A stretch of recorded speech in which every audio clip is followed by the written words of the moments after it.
Bismillah, Assalamualaikum warahmatullahi wabarakatuh. Waalaikumsalam warahmatullahi wabarakatuh. Alhamdulillah, pada pagi hari ini kita masih bisa bertemu kembali dalam keadaan sehat walafiat. Bagaimana kabarnya semuanya? Alhamdulillah baik. Alhamdulillah. Sebelum memulai pembelajaran, pada saudari Ismi untuk memimpin doa sebelum belajar. Belajar, mari kita berdoa. Doa mulai. Bismillahirrahmanirrahim. Rabbi zidni ilma warzuqni fahma. Amin. Amin. Amin. Ya Rabbal Alamin. Baik, sebelum memulai pembelajaran kita pada pagi hari ini, Ibu akan absen dulu ya. Nesa, Aina, Ismi. Baik, sekarang kita masuk ke bab selanjutnya, yaitu tentang tradisi Islam di Nusantara.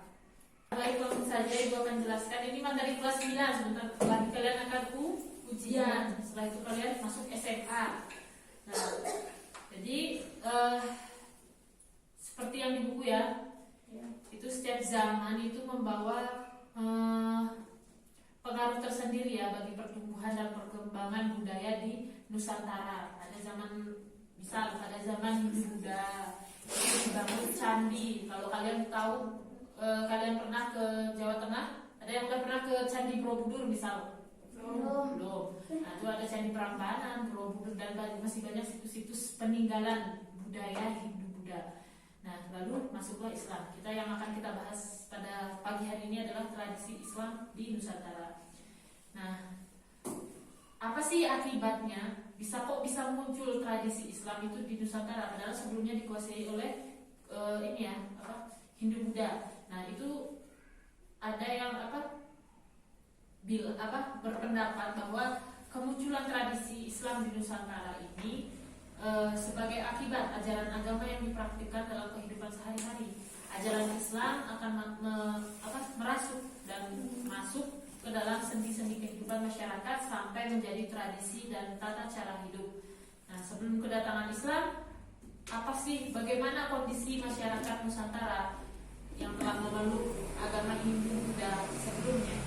Kan duluan lebih awal masuk Hindu-Buddha ke Nusantara daripada Islam, sehingga penduduk Nusantara telah memiliki budaya dan tata cara hidup dan adat istiadat yang kuat.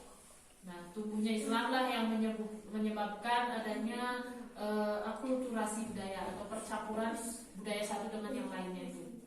Lalu kekayaan budaya yang harus dilestarikan itu juga perlu ya. Nah, adapun tradisi dan budaya yang sesuai dengan kepribadian bangsa dan nilai-nilai Islam itu dapat kita kembangkan sebagai orang Muslim. Tetapi ada budaya yang budaya itu yang melenceng gitu loh dari ajaran agama. Nah, itu apalagi dalam Muhammadiyah ya. Di Muhammadiyah itu ada awal digerakkannya itu kan untuk pemurnian tauhid oleh Kiai Haji Ahmad Dahlan.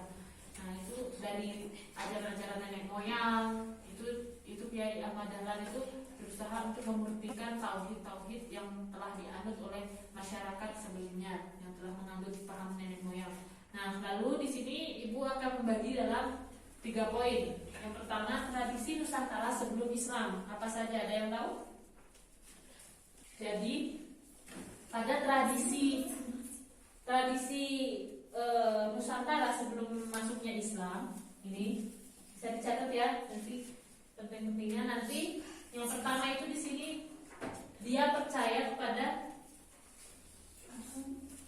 benda-benda yang dianggap mistis. Nah, benda-benda ini tidak hanya benda saja, tetapi mereka juga percaya kepada alam, pada batu, pohon, itu mereka pada tradisi sebelum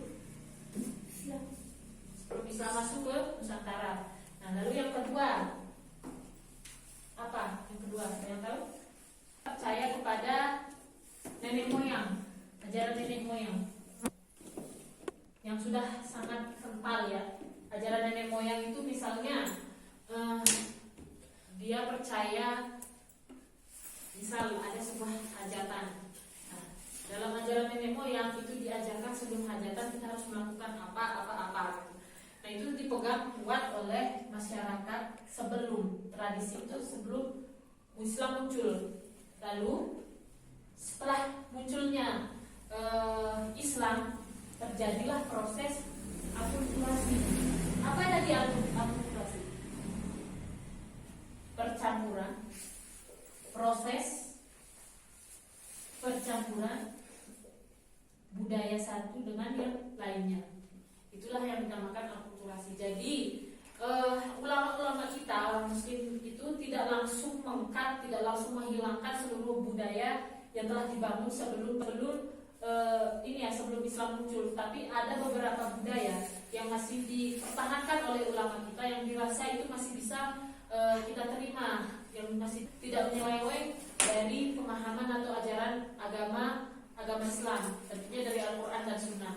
Jadi banyak ya budaya-budaya akulturasi dari budaya sebelum Islam itu yang digunakan oleh ulama kita untuk berdakwah. Contohnya apa? Sunan Kalijaga menggunakan caranya untuk berdakwah menyebarkan agama Islam. Lalu masih banyak lagi Wali Songo, kita tentu sudah tahu ya tentang Wali Songo itu. Nah, mereka itu tidak langsung mengangkat atau menghilangkan budaya-budaya ini tadi, budaya-budaya yang diajarkan sebelum Islam muncul ke Nusantara. Tetapi ulama-ulama kita itu berusaha sepertinya diperas kembali mana sih budaya yang masih bisa kita, atau tradisi yang masih kita pertahankan, yang masih bisa kita pertahankan agar masyarakat itu tidak langsung menganggap ini siapa baru datang kok gini gitu.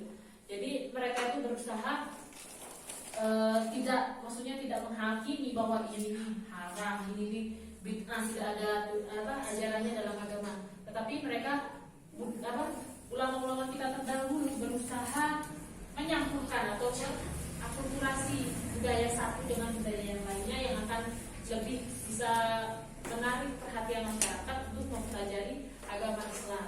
Nah, setelah itu lalu caranya, ini kan tadi di sini sudah ada budaya pernikahan, terus apalagi ya, tumpengan, terus kesempatan, itu kan merupakan suatu budaya yang masih bisa ditolerir karena tidak terlalu jauh lah. Beda lagi dengan percaya nenek moyang, menyembah batu itu berusaha dihilangkan.